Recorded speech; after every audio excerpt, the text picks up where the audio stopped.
La ZTL in centro a Udine spegne una candelina, ma per l'assessore Ivano Marchioli 365 giorni passati sono un dato relativo, quello che conta è il processo. La ZTL non è un evento, ma è un processo e quindi i lavori sono ancora in corso, le telecamere partiranno a fine lavori, quindi quest'estate.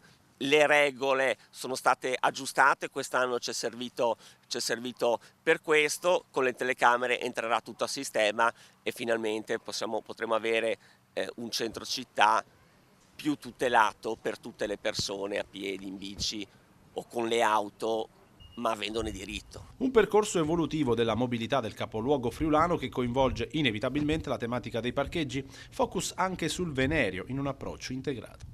L'estate del 2026 può essere il momento, nel senso che la progettazione definitiva è in corso di esecuzione, ci sono ovviamente le gare, i tempi burocratici e tecnici di sviluppo, ma stiamo andando il più velocemente possibile anche per l'intervento in quel luogo, per due ordini di ragioni. Uno, perché riqualificare il parcheggio Venerio significa anche riqualificare Piazza Venerio e quindi ampliarla, inserire del verde, farne un luogo che oggi non lo è in pieno.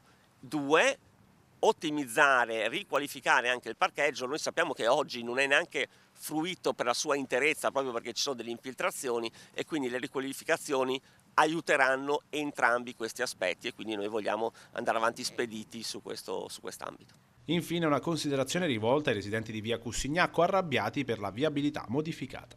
Questa è una prima fase del cambiamento che ha voluto innanzitutto mettere in sicurezza un tratto. Io ricordo che lo svincolo a destra in fondo a via Cussignacco, dove diciamo così faceva sì che le persone accelerassero fortemente per inserirsi in via Tullio, ha comportato anche dei danni gravi, degli investimenti anche con conseguenze gravi. C'è da dire che oggi noi abbiamo rilevato dei momenti di maggiori criticità e quindi di alcune file su via Cussignacco esclusivamente negli orari di punta, cioè nell'arco di una mezz'oretta, tipo intorno alle 8:30 e intorno alle 6, si crea una situazione di questo tipo che non si verifica negli altri momenti della giornata.